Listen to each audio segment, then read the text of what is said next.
வணக்கங்க. என் பேர் சுமித்ரா. காரமடை எத்தாப்ப நகர் அம்பேத்கர் நகர்ல இருந்து நாங்க பேசுறோம்.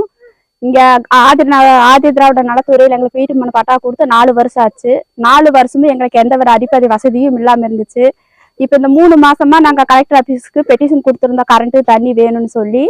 கரண்ட் தண்ணி வேணும்னு கேட்டதுல இப்ப எங்களுக்கு கரண்ட்டும் வந்துருச்சு, தண்ணியும் வந்துருச்சு. இந்த 3 நாளா தண்ணி கரண்ட் 3மே இருக்குது. இதுக்காக நாங்க அரசாங்கத்துக்கும் இங்க இருக்கிற மக்களுக்கு எங்க ஊர் பாடுபட்டவங்களுக்கும் நன்றி தெரிவிச்சுக்கிறோம். தண்ணி வந்ததுல எங்களுக்கு ரொம்ப சந்தோஷம். 3 வருஷமா தண்ணி இல்லாம இருந்தோம்.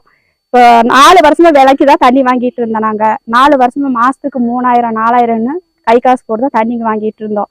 இப்ப இந்த தண்ணி வந்ததுலயும் கரண்ட் வந்ததுலயும் எங்களுக்கு இங்க இருக்கிற மக்களுக்கும் எங்களுக்கும் ரொம்ப ரொம்ப சந்தோஷம். எங்க கூட வேலை செஞ்சவங்களுக்கு, எங்களுக்கு தண்ணி வர்றதுக்கு கரண்ட் வர்றதுக்கு சப்போர்ட்டா இருந்தவங்களுக்கும் ரொம்ப சந்தோஷங்க. நன்றியும் தெரிவிச்சுக்கிறோம். நாங்க இதே மாதிரி எங்களுக்கு ரோடுமே மற்ற அடிப்படை வசதிக்கு சாக்கடை போற தண்ணி போறதுக்கு டிச்சி வசதி எல்லாம் செஞ்சு கொடுத்தா இன்னும் நாங்க சந்தோஷமா இருப்போம். இது நாங்க ஒரு கோரிக்கையாவே நாங்க சொல்றோங்க. இது எங்களுக்கு கொஞ்சம் இன்னும் இதே மாதிரி கொஞ்சம் முயற்சி எடுத்து கொஞ்சம் சீக்கிரமா செஞ்சு கொடுத்தீங்கன்னா கொஞ்சம் காரமடை எத்தப்பன் நகர் பக்கத்துல இருக்கிற அம்பேத்கர் நகர்ல இருந்து பேசுறோம். எங்களுக்கு ஆதி திராவிட நலத்துறையில பட்டா கொடுத்து 4 வருஷமா நாங்க வீடு கட்டி இங்கதான் இருக்கிறோம்.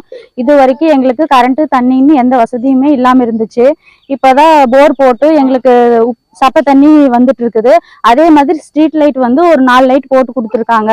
அந்த 4 லைட்டு பத்தாது, வீதியில மட்டும்தான் இருக்கு, ஊருக்குள்ள லைட் கிடையாது. அந்த லைட்டு போட்டு கொடுத்தா நல்லா இருக்கும்.